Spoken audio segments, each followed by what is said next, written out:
go up because, and they're going to take what's left of our Social Security with no increase for inflation next year. They're going to take some money out of that because there was inflation in our medical. Can you imagine the audacity? These people, it's time for the ninja senior. Yeah, you bet. Yeah, don't ask me what the ninja senior is. I told you once, and I got so much criticism for it because the politicians didn't like it. But you can ask me secretly, and I'll tell you. You call me.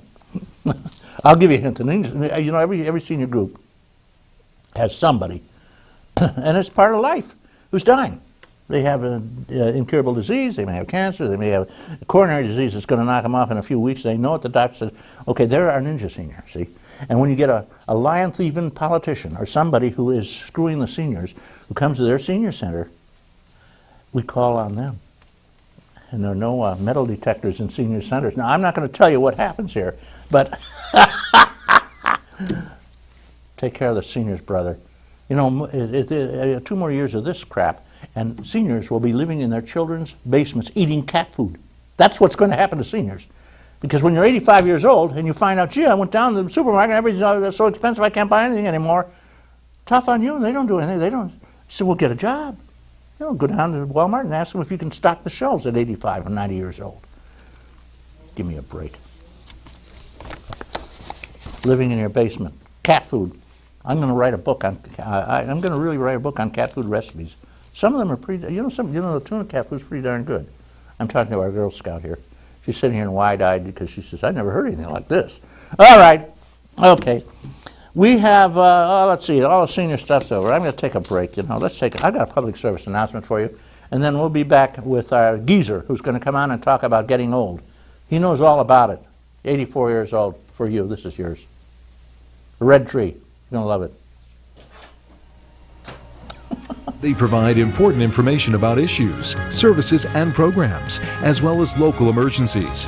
They also allow you to watch your local elected officials in action. Through the provision of governmental access channels, our communities are kept informed, educated, and entertained. Where else can you get information about your local government? Make sure everyone has a voice. Support your local government access channel. He's sitting here, and this guy is a senior geezer, and he shoots from the hip. Good morning, Mort Fletcher, the geezer. Good morning, Reed Powers, soon to be a geezer. Reed's coming up on number 70 shortly, folks. And so if he's looking a little bit older, he is. And good morning to our guests, by the way, and good morning to you. You can tell him to send gifts, November 8th. On November 8th. My goodness. Send gifts. All right, I'll think about it, Reed. But let's see, what was I going to talk about? Something about senior, you don't know what you're something about getting older. Oh God, am I ever? You just drove the thought out of my mind. I don't know where the heck I was. That blew loose, didn't it? Oh well. Last night I had a dream about some old friends, and I started thinking back. And I think I've mentioned once before that about 6 months ago, the old friend who was my last living childhood friend, to the best of my information, that is, passed away in his sleep happily. But it's a sad time in your life. It's tough finding a reason for living when all the people you lived with are gone. That's not to say everybody I knew when I was somewhat younger is not around, but all of my childhood friends, to the best of my search, are gone. I've put all of their names in the internet, come up with no leads. It's a difficult time. I don't know how to advise you to deal with it. I am not dealing with it very well. It's just tough to face up with. So brace yourself. You're getting older too. And the time will come, if you're lucky, when you'll be the last of the gang. Thinking back, I'm happy I wasn't the first one to go. But that would have been, Johnny May, I guess. No, it was somebody else who. There are three guys who died during the Second World War. Oddly enough, all in the same place, landing on Normandy, out in the beaches at Normandy. So start organizing. If you don't have a will, get it up in a hurry.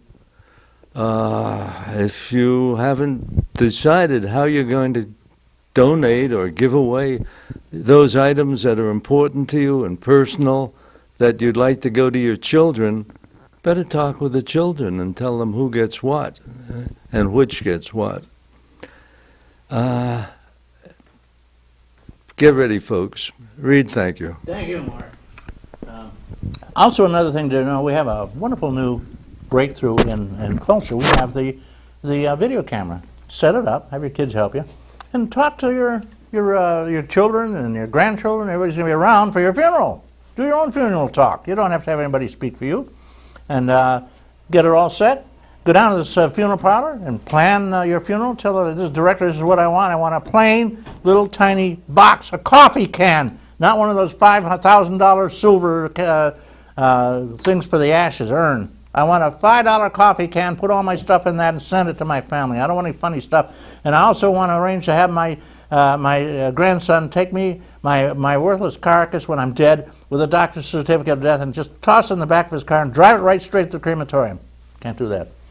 The funeral directors have got to our legislature like everybody else, and they passed a law. You have to have a funeral director with you, see? That's all that makes any difference. And so at any rate, you still can bury your relatives, though. There's ways to do that, but that's fussy too, a lot of red tape and everything. You know New York State is land of taxes and tape. Unbelievable. All right. While we're thinking these happy thoughts, I'm going to take a moment of meditation. Give yourself a little peace and quiet every single day. Give yourself some time to just relax, let your mind wander. Think of something beautiful, like your grandchildren or your pet, and just relax. Maybe 5-10 minutes, maybe an hour. And if you do this, I guarantee your blood pressure will drop at least 10 points. This is for you.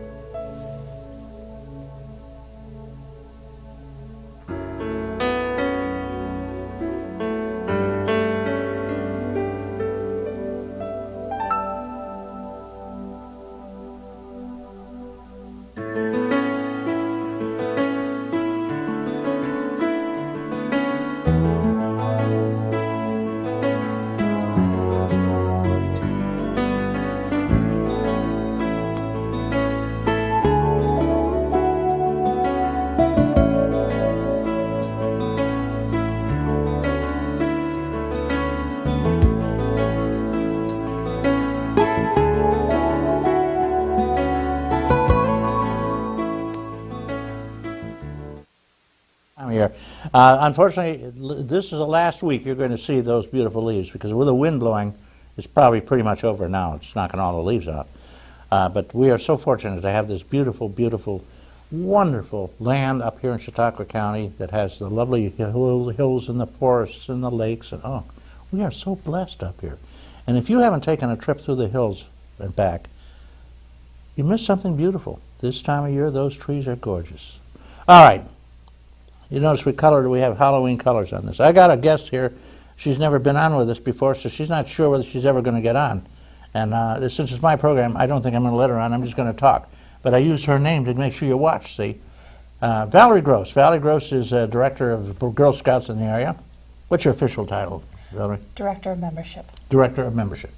And she knows a little bit about Girl Scouting. And since we've never had the Girl Scouts on, and I think it's really appropriate that we do, because this is a very, very important celebration for Girl Scouting. And I also would like to have her give you a little background on what it's all about. I don't know anything about Girl Scouts. I was a Boy Scout. I never made it to the Eagle level, because most Eagle level Boy Scouts wind up in jail anyway. Somehow or the other, I don't know. That's nonsense. That's not true. But you do see, every once in a while, you send some guy off all cuffed up and say, he was an Eagle Scout too. That's not true. Most of them are wonderful people.